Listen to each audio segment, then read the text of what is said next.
Now, I'm going to be honest with you because I'm a little funny and sarcastic. If somebody treats me in a nasty way and somebody comes up to me and say, now remember, Nick, treat them the way you would want to be treated, I'm going to be like, wait, I'm following the golden rule. That must be the way they want to be treated. So I'm going to treat them. They're treating me nasty. That must be the way they want to be treated. So I'm going to no, that's not the way it works. So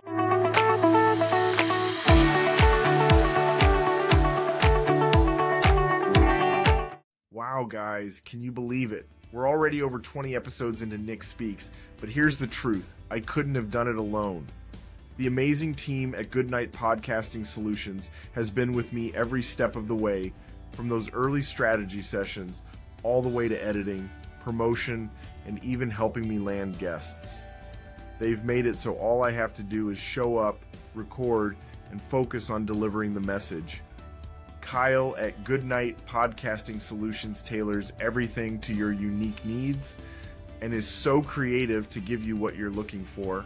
But one thing's for sure, he gives 110% to help you create an incredible podcast.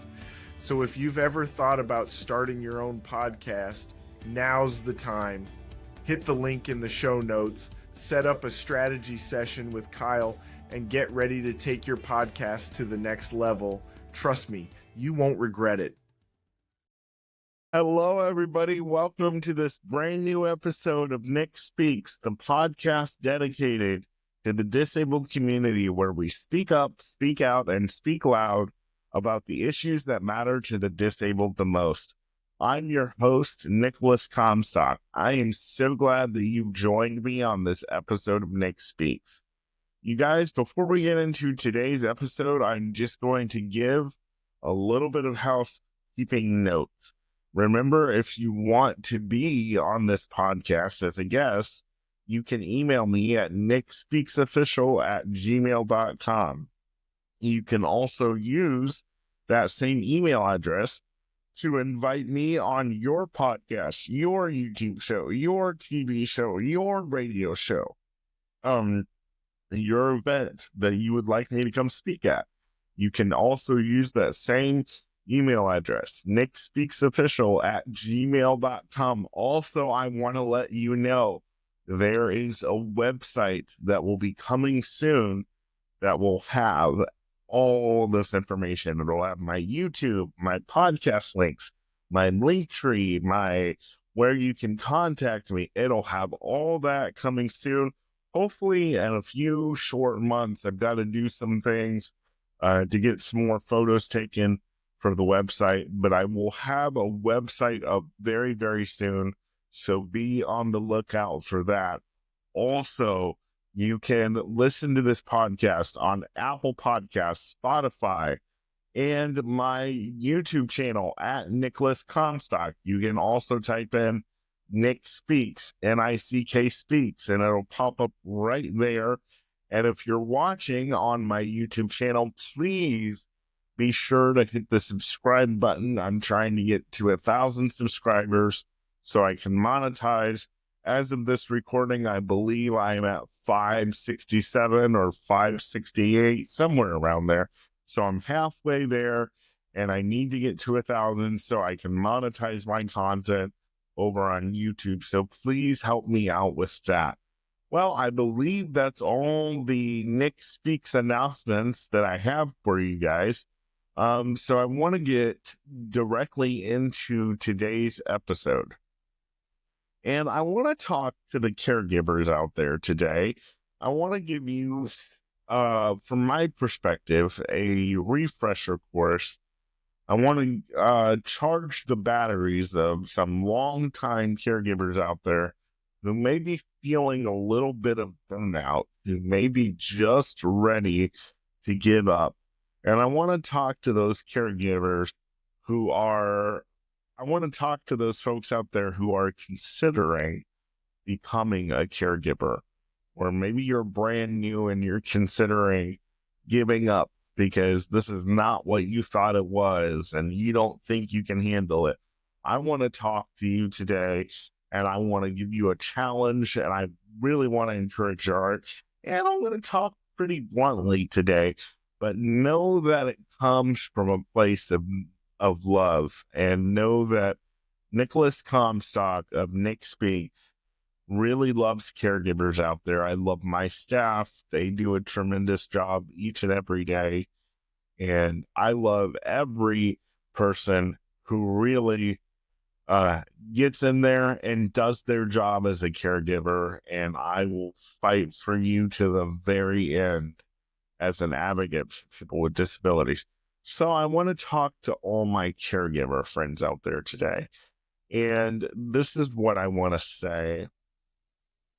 I want to say to the new ones, first of all, that are really considering coming into this field, I want to encourage you to really sit down and think about why you're coming into this field of being a caregiver. Because if you're coming into it for a paycheck, you're here for the wrong reason. There's plenty of other jobs, trust me, that you can get and have a much bigger paycheck than caregiving will ever have. So if you're coming in it exclusively for a paycheck, you really should probably reconsider your options. If you're coming in it because you say, oh, Nick, I love people, I want to help people, that's wonderful, that's great. But I still don't think that, Nick, I want to help people, and that's the reason I'm coming into caregiving, is a good enough reason to go into caregiving.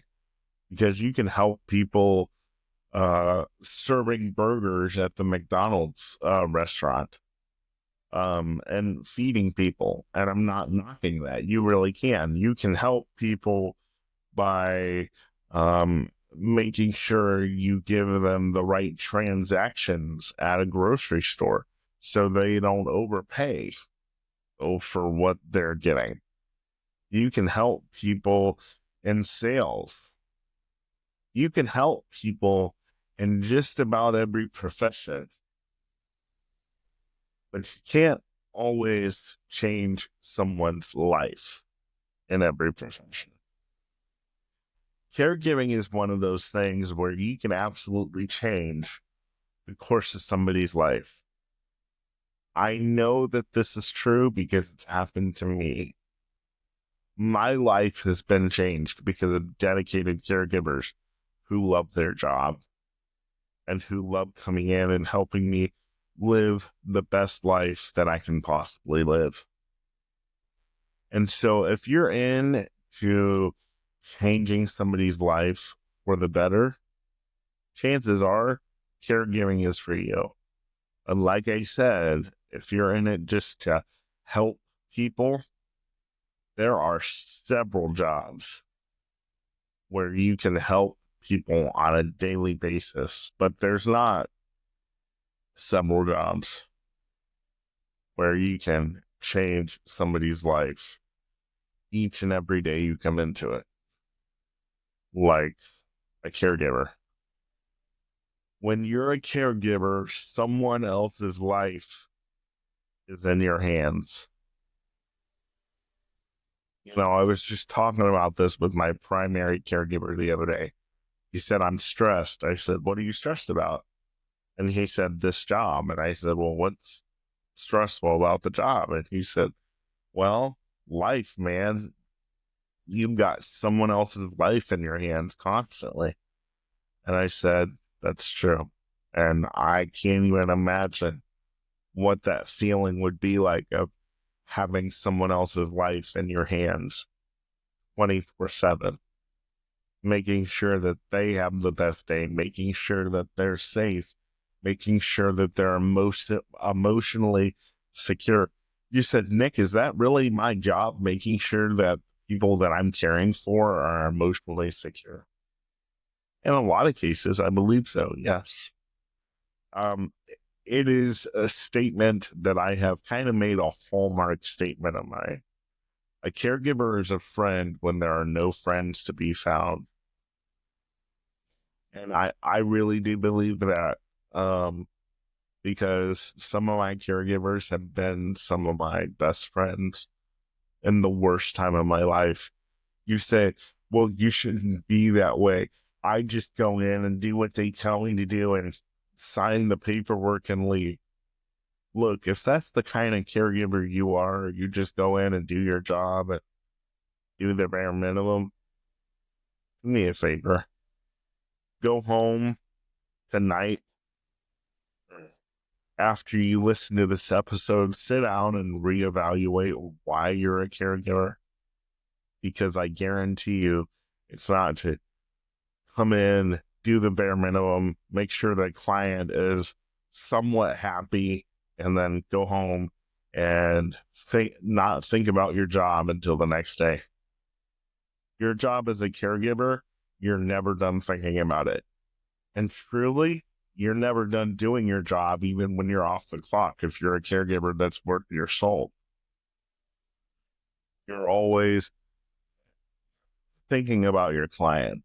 What is the next best thing to make sure that they get their life goals accomplished? How do you keep them safe?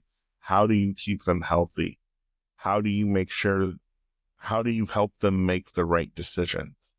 Now, your job is not to make the right decision for them as a caregiver. Your job is to teach them how to make the right decisions.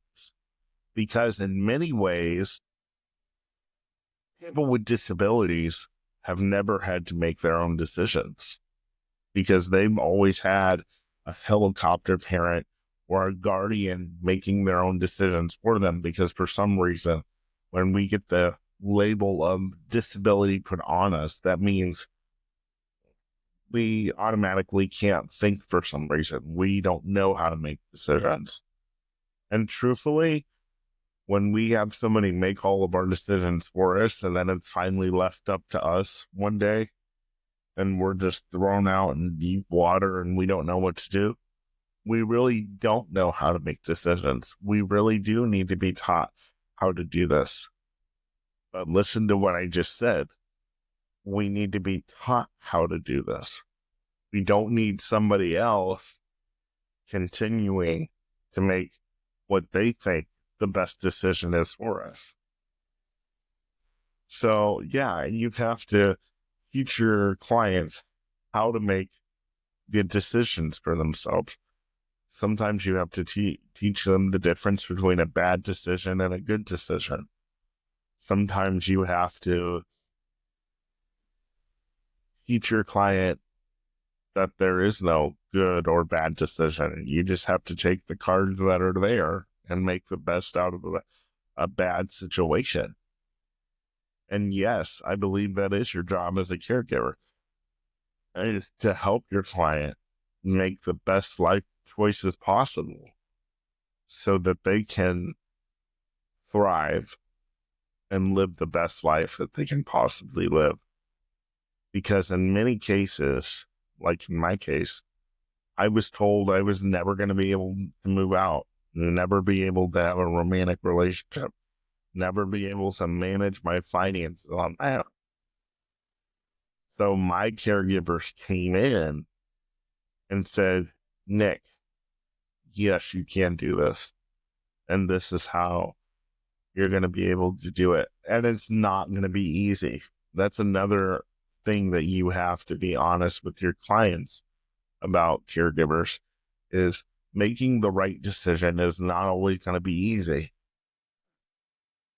but it has to be done and you have the power to do it. I think a lot of caregivers sometimes are so focused on taking more power away from their clients instead of giving them back the power. Because I think a lot of caregivers feel, well, honestly, if they need me, then if they need me to help live everyday life, that means I have to make decisions for them and myself as well. No. You're there to be a guiding light. You're there to empower your clients and let them know of the rights that are available to them. You're not there to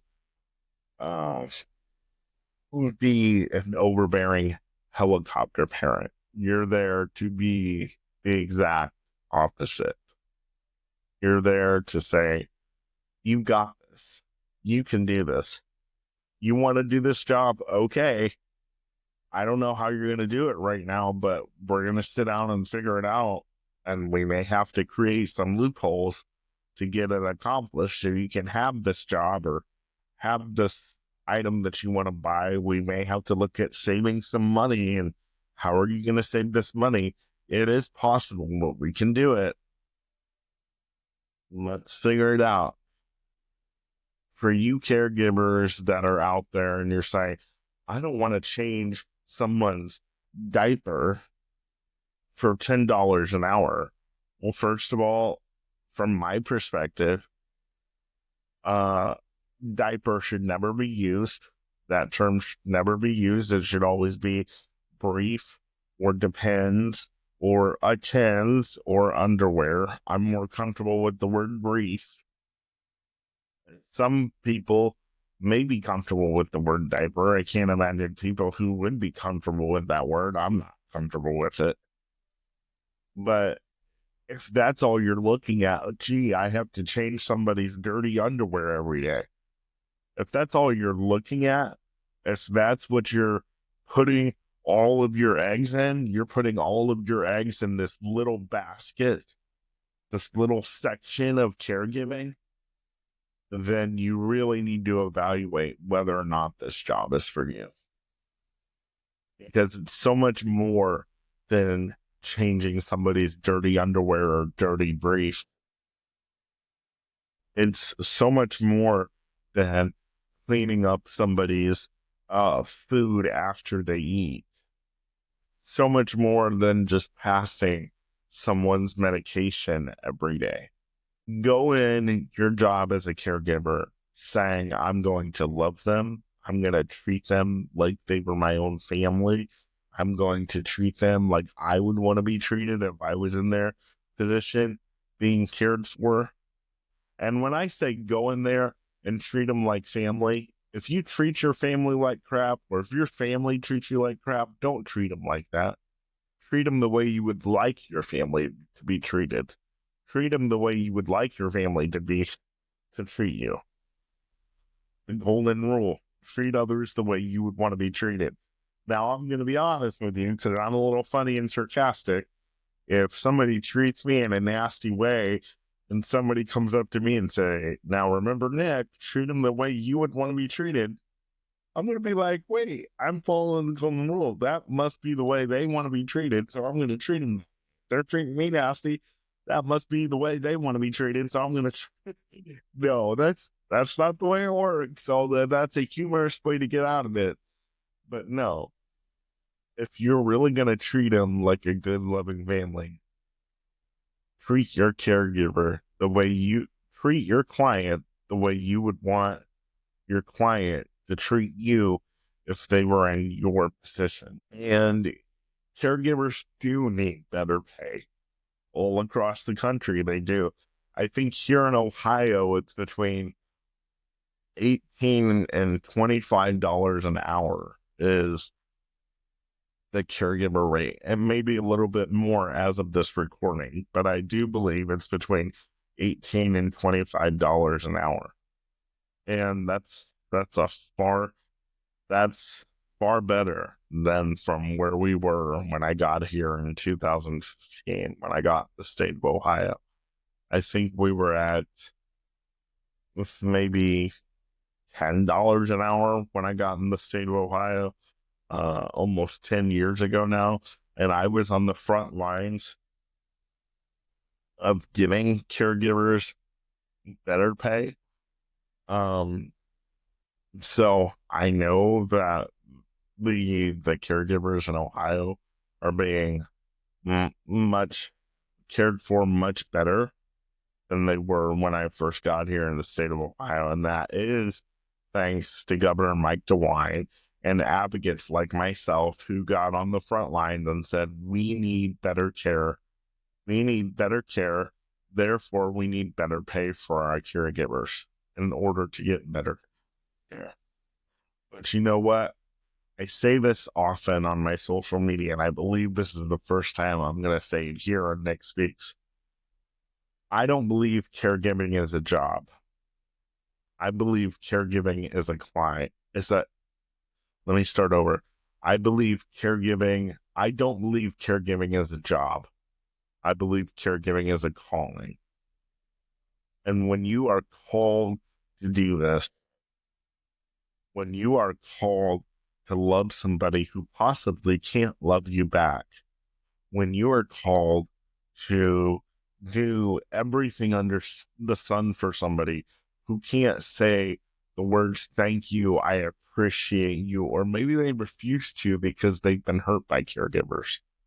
When you are called to do the dirty jobs, like clean somebody's dirty underwear because they've had a bowel movement, when you are called to do that, the money is a small fraction of what you are thinking about.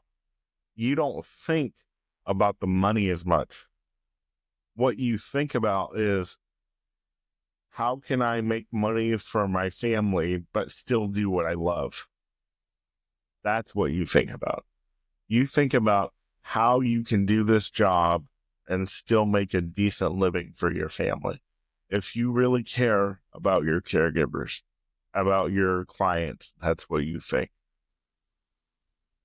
And I understand that there are some families out there within the last few years that have had to, there are some caregivers out there that have had to leave their job as a caregiver because they just couldn't financially do it. I understand that. I'm not condemning you, and I appreciate the service that you gave to your clients. And I'm sure your clients will be forever indebted to you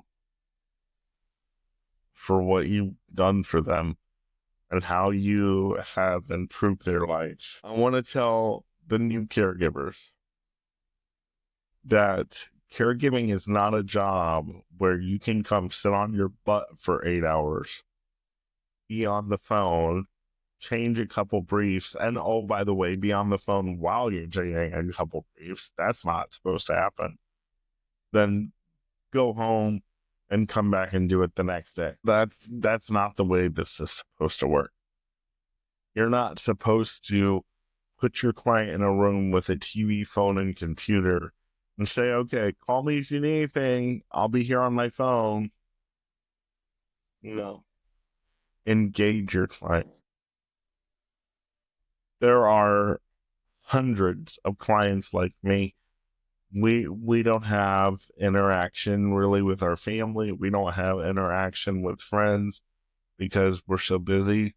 So when you come to our home and when you are engaging with us, it's like we have somebody that wants to spend time with us. But when you show me as a client personally that you're not really interested in that, you're just interested in doing your 9 to 5 job and then going home, it makes my depression as a client worse. So what I tell my staff all the time, and look, not everybody's cut out for every location. If you go to a job and you say, listen, changing briefs is not my forte, okay,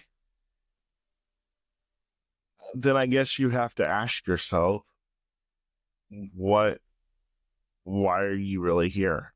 Because I guarantee you, at some point as a caregiver, you're going to have to change a brief. You're going to be put in an uncomfortable situation one day, and you're going to have to decide, how are you going to handle that uncomfortable situation? Let me have you look at it this way. You think we want, as a client, you to wipe our butt? No, we don't want that. But we have no choice because we need help. We need to get our butt clean. We need to have a shower every day. We need to have our food prepared every day. We need to have our teeth brushed every day. We don't want to have someone else do that. We don't want someone else to see us at our most intimate moments, but we have no choice. So why should you be able to make the choice? I don't want to change somebody else's brief. If we don't get to decide that we don't want somebody to change our brief, if we don't have the opportunity to decide, you know what, I don't want a disability today, I don't want a caregiver today, why should you get that opportunity to tell your caregiving agency what job you will do and what job you won't? Now, I want to address something that a lot of new caregivers may feel. And I've said this on my TikTok before. And if you're not following me on my TikTok, make sure you do so at Nicholas Comstock. I believe it's there in my LinkTree. I've said this on my TikTok before, and I've had a lot of pushback towards it when I first said it. And that is for the new caregivers, when you come in, your question may be, what if my client doesn't like me? What if my client's family doesn't like me? Well, let me reassure you, they probably won't like you. They don't want you there. And here's where a lot of people disagree with me. You, especially if you're with a family that's never had a caregiver outside of family in their life, you, to them, are an intruder. You're coming in their house. They think you're going to adjust everything about their schedule. People with disabilities are very routine oriented. We have to have things done at a certain time. Especially, I think it's a little bit more routinish if you're on the spectrum as autism.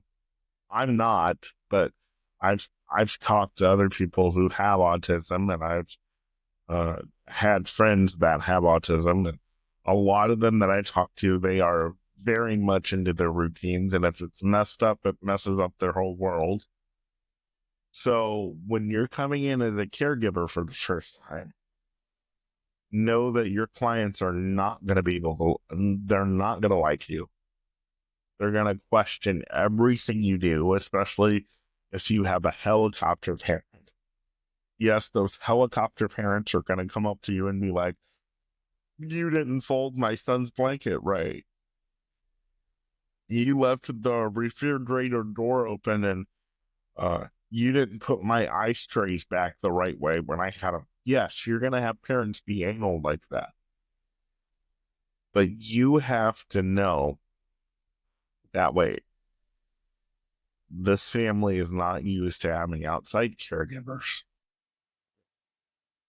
I'm their first caregiver, and I barely know this job myself. So let me see what I can learn from them. And very kindly and very gently, maybe give some useful tips. And I'm not going to lie to you. There are some families out there that are complete assholes. Okay. There are some families out there that there's literally nothing that you can do to please them.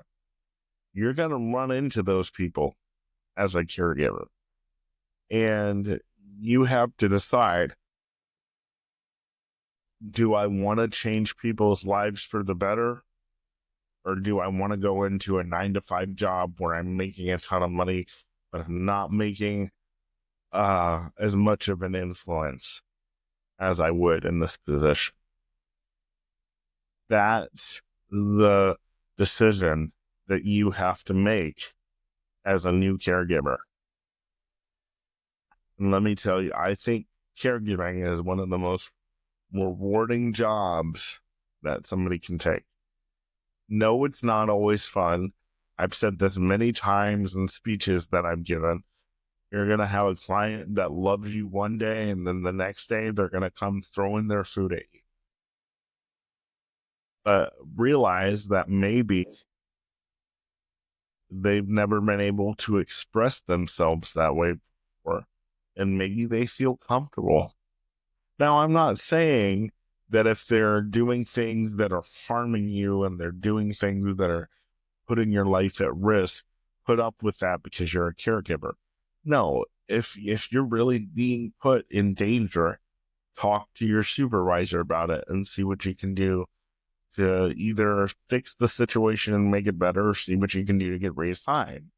I'm not in the business of getting caregivers unalived because their clients are violent. That's why we have what's known as individualized service plans, which that is very important as a caregiver, that every house that you go into, you read the individualized service plans. Now, a lot of them are going to drive you nuts because a lot of them repeat themselves over and over and over again. But it's very important that you read every part, especially if you're a new caregiver.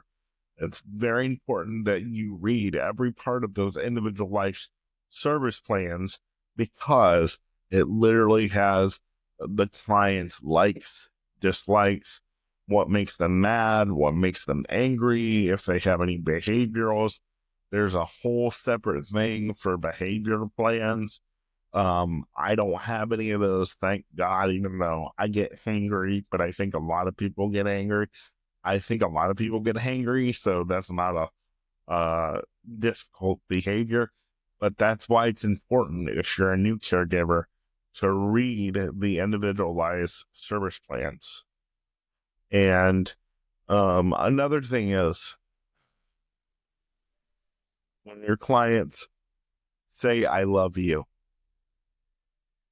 caregivers say it back. You say, Nick, but my boss doesn't want me to say that. My boss does. Is your boss going to hear you say I love you to your client?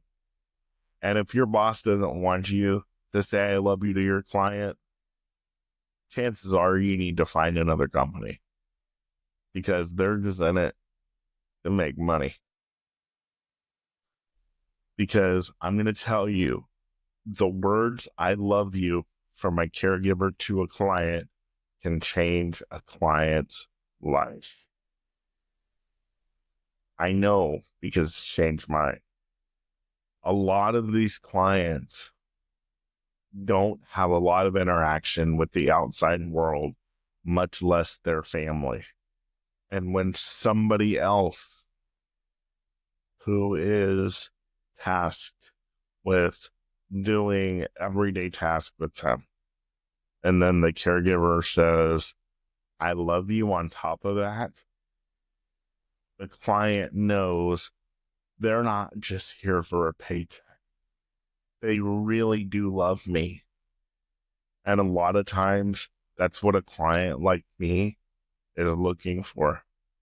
They're looking for love, acceptance, connection, community. They want to be a part of something. And a lot of times, these clients having caregivers, you are their first open door to the community. You are their first open door to someone maybe actually showing them love for a change. You are the first open door to giving them a real chance at life. So when your clients say, I love you, caregiver, say it back. I know companies have things with boundaries and things like that, and I'm not telling you to do anything that you could lose your job. But if saying I love you to a client who says it to you, who is all they're looking for is love, acceptance, connection, and community, if you lose your job over saying I love you to a client, then I would find another agency and take that client with you. And that's just my opinion. But don't be afraid to show your client love. Don't be afraid to receive your client's love. This job as a caregiver is not just going to cost you something. I believe it's going to cost you everything. And you have to be prepared. to give that. And if you're not, it's okay. This job is not for everybody. But just in case you are wondering, being a caregiver is not going to cost you something. It's going to cost you everything. And like I just said, you have to be ready. Give it. You can't just go to your job and give 50%. This is not a job you can do. You have to go to a job. You have to go to your client as a caregiver and be ready to give your life at a moment's notice. I know this may be hard for a lot of you to hear today, but it's really what's on my heart. And for those caregivers who are near burnout and you say, Nick, I've been doing this for 20 or 30 years. I don't know if I can keep going. My management is treating me crazy. They're treating me funny with my pay. They're not treating me well as an employee. What do I do? I will say, do what you need to do, but go as long as you can, because your clients need you. They need as much routine as they possibly can get. And if you can give them that, then give what you can, and then give the rest to God. But please, if you're thinking about giving up, caregivers that have been doing this for 20 or 30 years, please go one more day. And if you haven't heard the word thank you from your boss, from your upper management, from your client, if you haven't heard the word thank you from them in a while or at all, let me be the first to say thank you for what you do as a caregiver. And I see you. I do. I see the caregiver that has worked 24-hour shift and has just been asked to work another one. And all they were able to do is go home and take a shower and come right back because they wanted to make sure that their clients were safe. I see you. I see the caregiver who picks up the slack of their other lazy caregivers, but they're lazy caregivers, the ones that get all the accolades, but you get nothing. I see you. Keep going. I hope this episode was an encouragement to caregivers out there today. If I have any caregivers that want to come on the show, please email me, nickspeaksofficial@gmail.com. And I really hope this was an eye-opening episode today. And caregivers, know that you have a friend in Nicholas Comstock. Thank you for joining me for this episode of Nick Speaks, the podcast dedicated to the disabled community, where we speak up, speak out, and speak loud about the issues that matter to the disabled the most. Until next time, see you soon. Bye-bye.